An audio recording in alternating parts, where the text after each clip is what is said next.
بالله من الشيطان الرجيم بسم الله الرحمن الرحيم شهر رمضان الذي ينزل فيه القرآن هدى للناس وبينات من الهدى والفرقان۔ آج آپ کی خدمت میں 9ویں پارے کے مختصر جائزے کے ساتھ حاضر ہیں، جن میں سورہ اعراف کی کچھ آیات اور اس کے بعد پھر سورہ انفال کی کچھ خاص آیات کا اور ان کے چیدہ نکات کا تذکرہ ہوگا۔ سب سے پہلے سورہ اعراف کی آیت نمبر 96۔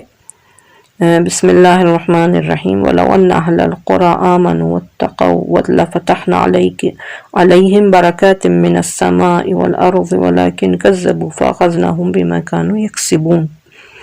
یعنی اس آیت کریمہ نے اس حقیقت کو بے نقاب کیا ہے کہ ایمان اور تقوی کا اثر صرف آخرت میں ہی نہیں ہوتا بلکہ دنیا میں بھی اس کے اثرات ظاہر ہوتے ہیں، اور وہ اثرات مادی وسائل کا نتیجہ نہیں ہے۔ یعنی مادی وسائل مشرق و مغرب اور شمال و جنوب میں مثلا کام کرتے ہیں، قدرتی وسائل زمین و آسمان پہ اثر انداز ہوتے ہیں، وہ صاحب ایمان کو زمین و آسمان کی برکتوں سے نوازتا ہے، یعنی پروردگار عالم، اور انہیں کسی کا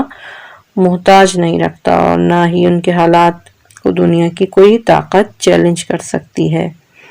ان کا مددگار خدا ہے جو زمین و آسمان دونوں کا خالق ہے، لیکن اس کا مطلب یہ ہرگز نہیں ہے کہ صاحبان ایمان و تقوی کیا کریں، عمل کرنا چھوڑ دیں، اس لیے کہ تقوی کے معنی ہی عمل کرنے کے ہیں۔ فرق صرف یہ ہے کہ منکر اپنے مال پہ بھروسہ کرتے ہیں جو منکرین ہیں، اور اللہ والے جو ہیں وہ غیبی امداد پہ بھی تکیہ رکھتے ہیں، یعنی انہیں امید ہوتی ہے کہ انہیں ضرور پروردگار عالم کی طرف سے مدد ملے گی، اور جانتے ہیں کہ عمل اور محنت کو برابر بنانے والا وہی پروردگار ہے، یعنی ہمارا کام عمل کرنا ہے اور نتیجہ ہم پروردگار عالم پہ چھوڑ دیں، اور وہی ان کے مال میں برکت بھی عطا فرماتا ہے۔ اس کے بعد سورہ اعراف کی آیت نمبر 118 ہے فَوَقَعَ الْحَقُّ وَبَطَلَ مَا كَانُوا يَعْمَلُونَ، یعنی قرآن مجید کا یہ جملہ سورہ طٰہٰ کی آیت نمبر 99 دلیل ہے کہ جادوگروں کے جادو کی کوئی حقیقت نہیں ہے، انہوں نے صرف نظر بندی سے کام لیا تھا، یعنی صرف شعبدہ بازی کی تھی، اور ان کا کاروبار صرف اسی سے چل رہا تھا، اور انہیں اس بات کا اندازہ نہیں تھا کہ نبوت کی نگاہ میں کیا ہوتا ہے، الہی جلوہ ہوتا ہے، اور اس کی نگاہ پر ان شعبدہ بازیوں کا کوئی اثر نہیں ہوتا۔ اور واضح ہے کہ جادوگر اپنے دور میں دین و مذہب کے ٹھیکیدار شمار کیے جاتے تھے، اور دین کے تحفظ کے بارے میں بھی فرعون سے انہوں نے سودے بازی کرنا شروع کر دی تھی، جو ہر دور کے خود ساختہ مذہبی ٹھیکیداروں کا بھی ہم نہیں دیکھتے ہیں کہ یہی حال ہوتا ہے کہ وہ مذہب کی حفاظت کے نام پہ سودے بازی کرنے لگتے ہیں کہ گویا مذہب کسی اور کا ہے اور یہ صرف کرائے کے کاریگر یا بازیگر ہیں۔ اس کے بعد اگلی آیت سورہ اعراف کی آیت نمبر 125 ہے قَالُوا إِنَّ إِلَىٰ رَبِّنَا مُنْقَلِبُونَ، یعنی اہل ایمان پر حق جب واضح ہو جاتا ہے تو وہ کسی طاقت اور جبروت کی پرواہ نہیں کرتے اور برملا اپنے ایمان کا اعلان کرتے ہیں۔ اور جیسا کہ ہم جانتے ہیں کہ فرعون نے لاکھ دھمکی دی کہ ایک طرف کے ہاتھ اور پاؤں کاٹ دے گا یا سولی چڑھا دے گا، لیکن ایمان کا ایک ہی جواب تھا کہ ہمیں بہرحال اللہ کی بارگاہ میں جانا ہے، اِنَّ إِلَىٰ رَبِّنَا مُنْقَلِبُونَ، اور اسی طرح جلد حاضری کا ہمیں شرف حاصل ہو جائے گا۔ اس کے بعد اگلی آیت نمبر 131 سورہ اعراف کی فَإِذَا جَاءَتْهُمُ الْحَسَنَةُ قَالُوا لَنَا هَٰذِهِ وَإِن تُصِبْهُمْ سَيِّئَةٌ يَطَّيَّرُوا بِمُوسَىٰ وَمَن مَّعَهُ أَلَا إِنَّمَا طَائِرُهُمْ عِندَ اللَّهِ وَلَٰكِنَّ أَكْثَرَهُمْ لَا يَعْلَمُونَ، یعنی شرپسند عناصر اپنے آپ کو خدا کا رشتہ دار سمجھتے ہیں اور ہر نیکی پر اپنا حق جتاتے ہیں اور سمجھتے ہیں، پھر جب مصیبت یا بلا نازل ہوتی ہے تو اس کی نسبت اللہ والوں کی طرف دے دیتے ہیں، اولیاء اللہ کی طرف دیتے ہیں، حالانکہ پروردگار عالم تمام اسباب اور اسرار سے اچھی طرح باخبر ہے۔ اس کے بعد 148 نمبر آیت ہے وَاتَّخَذَ قَوْمُ مُوسَىٰ مِن بَعْدِهِ مِنْ حُلِيِّهِمْ عِجْلًا جَسَدًا لَهُ خُوَارٌ أَلَمْ يَرَوْا أَنَّهُ لَا يُكَلِّمُهُمْ وَلَا يَهْدِيهِمْ سَبِيلًا اتَّخَذُوهُ وَكَانُوا ظَالِمِينَ۔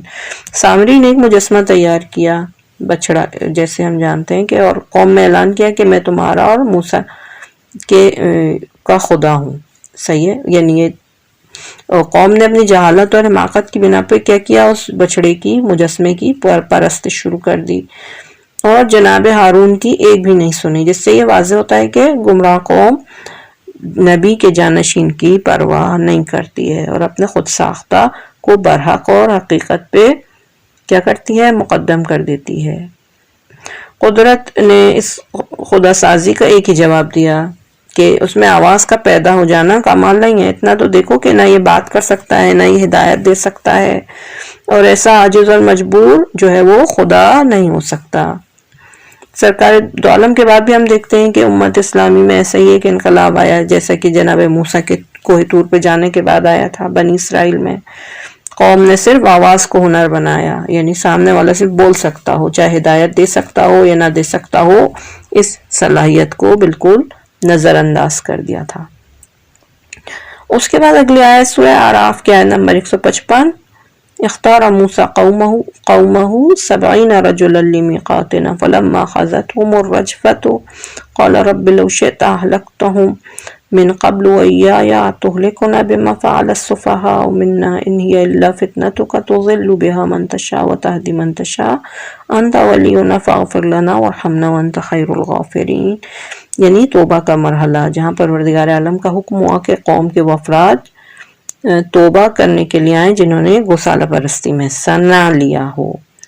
جناب موسیٰ نے اس طرح کے 70 افراد کا انتخاب کیا اور انہیں کوہ طور پہ لے گئے، لیکن انہیں بھی زلزلے کا سامنا کرنا پڑا۔ کیوں؟ جب یہ فریاد کی کہ ہم نے گوسالہ پرستی نہیں کی تھی تو ارشاد ہوا کہ تم نے روکا کیوں نہیں تھا۔ صحیح ہے، ہمارے لیے بھی یہ کہ اگر ہم کوئی گناہ ہوتا ہوا دیکھیں معاشرے میں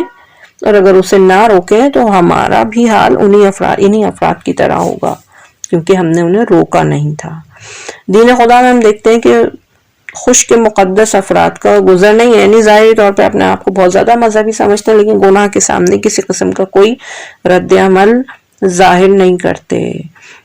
ہمیں کس چیز کی ضرورت ہے؟ مجاہدین اور مبلغین کی، جو لوگ یہ کہہ کر الگ ہو جاتے ہیں کہ قوم کی اصلاح ممکن نہیں ہے، وہ بھی ایک دن اسی طرح کے زلزلوں کے جھٹکوں کا شکار ہوں گے، تو انہیں اپنے تقدس کا صحیح طور پہ اندازہ ہوگا کہ یہ جو مذہب جس پہ عمل کر رہے تھے اس کا کوئی فائدہ نہیں ہے۔ اس کے بعد آیت نمبر 164 ہے سورہ اعراف کی، وَإِذْ قَالَتْ أُمَّةٌ مِّنْهُمْ لِمَ تَعِظُونَ قَوْمًا اللَّهُ مُهْلِكُهُمْ أَوْ مُعَذِّبُهُمْ عَذَابًا شَدِيدًا قَالُوا مَعْذِرَةً إِلَىٰ رَبِّكُمْ وَلَعَلَّهُمْ يَتَّقُونَ۔ ایسے نادان مخلصین جو ہر دور میں پیدا ہوتے ہیں، جو کہ مصلحین کو یعنی اصلاح کرنے والوں کو یہ مشورہ دیتے ہیں کہ قوم کو اسی حال پہ چھوڑ دیا جائے، اپنے آپ کو پریشانی میں نہ ڈالیں آپ۔ لیکن قرآن مجید کی یہ ہدایت جو ہے وہ دلیل ہے کہ انسان اگر خدا کی بارگاہ میں معذور بننا چاہتا ہے تو اس کا فرض ہے کہ ہدایت کرتا رہے تاکہ شاید قوم پر اثر ہو جائے تو اسے دوہرا ہی فائدہ ہوگا۔ ہم یہ دیکھتے ہیں کہ ہمیں یہودیوں کی تاریخ جو ہے ذلت و رسوائی اور تباہی و بربادی کی تاریخ ہے۔ پہلے فرعونہ، پھر فارس خلفاء اسکندر اور پھر نصارہ کے زیر عتاب رہے۔ اس کے بعد جو عرب میں جب انہوں نے پناہ لی تو اسلام کے ہاتھوں ان کو ذلت برداشت کرنی پڑی اور جزیرۃ العرب سے انہیں نکال دیا گیا، اور آج بھی استعمار کے اعلی کار بنے ہوئے ہیں، ورنہ ان کا اپنا کوئی وجود نہیں۔ اور اگر چند مسلمان کو اہمیت دے بھی رہے ہیں تو وہ بھی در حقیقت نسلاً یا مذہباً ہی انہی میں سے ہیں، اور دنیا میں کوئی بھی حکومت یا جماعت انہیں مستقل حیثیت دینے کے لیے تیار نہیں ہے۔ یعنی ہم یہ اسرائیل کو جو دیکھتے ہیں کہ ایک برائے نام حکومت ہے، ورنہ در حقیقت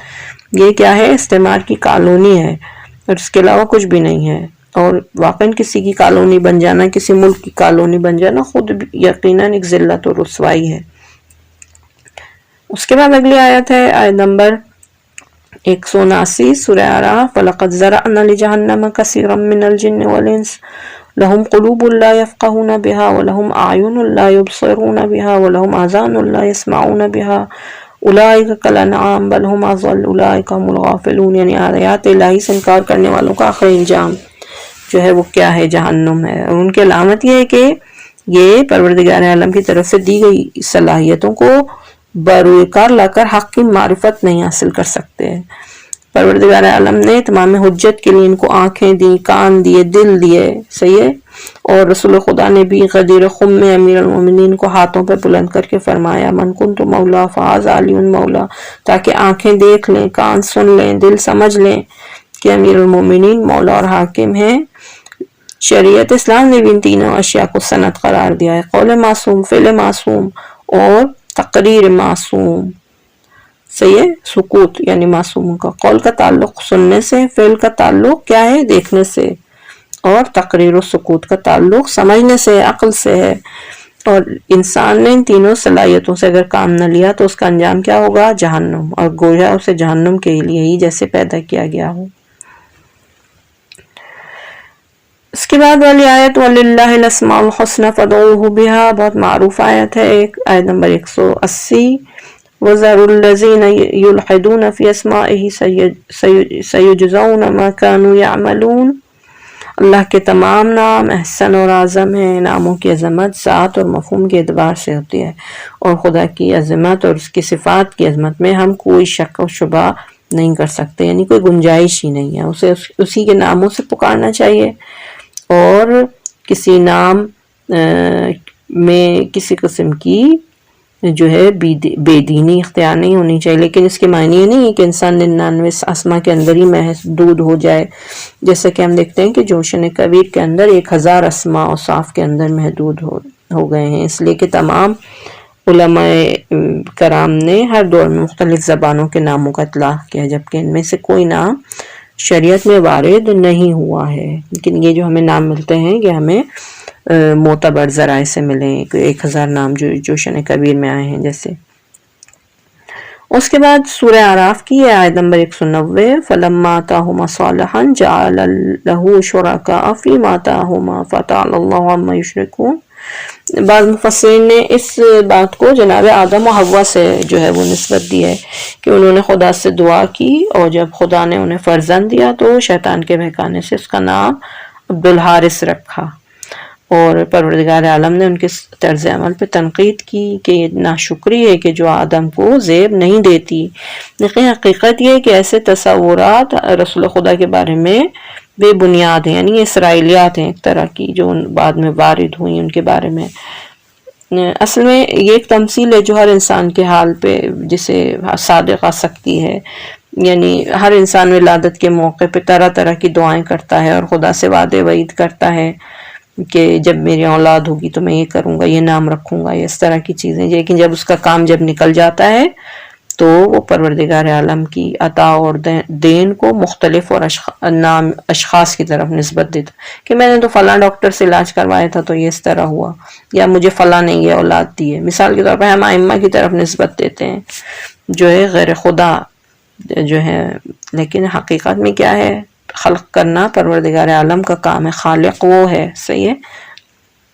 اسے ہم ان کا کارنامہ انجام دیتے ہیں، خدا کے فضل و احسان کی طرف سے ہم غافل ہو جاتے ہیں، جو واقعاً کے ظلم ہے پروردگار عالم کی ذات پہ۔ اس کے بعد آیت نمبر 199 اور 200 سورہ اعراف کی، خذ العفو وأمر بالعرف وأعرض عن الجاہلین وَإِمَّا يَنزَغَنَّكَ مِنَ الشَّيْطَانِ نَزْغٌ فَاسْتَعِذْ بِاللَّهِ إِنَّهُ سَمِيعٌ عَلِيمٌ۔ امام صادق علیہ السلام فرماتے ہیں کہ اس سے زیادہ اخلاقیات کے لیے کوئی جامع عبارت ہمیں نہیں ملے گی کہ انسان وہ راستہ اختیار کرے کہ جس میں دوسروں کو زحمت اور مشقت نہ ہو، نیکیوں کا حکم دیتا رہے تاکہ معاشرہ گمراہ نہ ہو، اور کوئی جہالت اور نادانی کی اگر بات کرے تو اس سے مقابلہ کرنے کے بجائے کنارہ کشی اختیار کرے، اور اگر شیطان دخل اندازی کرنا چاہے تو خدا کی پناہ مانگے کہ اس سے بہتر پناہ دینے والا کوئی نہیں۔ اس کے بعد ہے سورہ انفال جو سورہ میں اس پارے میں شروع ہوتی ہے، پہلی آیت،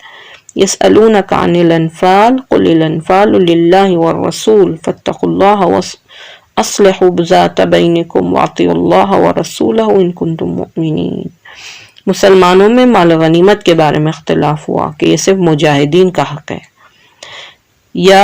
غنیمت جمع کرنے والوں کا بھی اس میں حصہ ہے۔ پروردگار عالم نے واضح کر دیا کہ یہ مسئلہ جہاد سے متعلق ہے، انفال کا حق صرف خدا اور رسول کو ہے، وہ جسے چاہیں دے سکتے ہیں اور کسی اور کو اس میں دخل دینے کا اختیار نہیں ہے۔ اس کے بعد اسی سورہ کی ایک اور اہم آیات آیت نمبر 27 یا ایھا الذین آمنوا لا تخونوا اللہ والرسول وتخونوا اماناتکم وانتم تعلمون. بنی قریظہ کے تقاضے پر رسول خدا نے سعد بن معاذ کو حکم دیا کہ تو ابو لبابہ نے یہودیوں کو قتل کی دھمکی دی جو ایک طرح کی خیانت تھی. پھر جب آیت نازل ہو گئی تو اپنے آپ کو مسجد کے ستون سے باندھ کر 7 دن تک استغفار کرتے رہے، یہاں تک کہ پروردگار عالم نے انہیں معاف کر دیا اور رسول خدا نے آ کر انہیں کھول دیا. یہ ستون آج بھی استوانہ ابی لبابہ کے نام سے موجود ہے اور اس بات کی علامت ہے کہ خدا اور رسول کے معاملات میں ادنا سی دخل اندازی بھی اس قدر طویل استغفار کا انسان کے لیے باعث ہوتی ہے. چہ جائے کہ ان کی مرضی کے خلاف آپ پورے اسلام کی سربراہی کا فیصلہ کر لیں اور اپنے آپ کو رہبر اور رہنما بنا لیں. یہ سورہ یہ پارہ نمبر 9 کی کچھ خاص چیدہ آیات تھیں. انشاءاللہ آپ کی خدمت میں کل پھر پارہ نمبر 10 کے خاص نکات کے ساتھ حاضر ہوں گے. صلی اللہ علیہ سیدنا محمد وآلہ الطاہرین.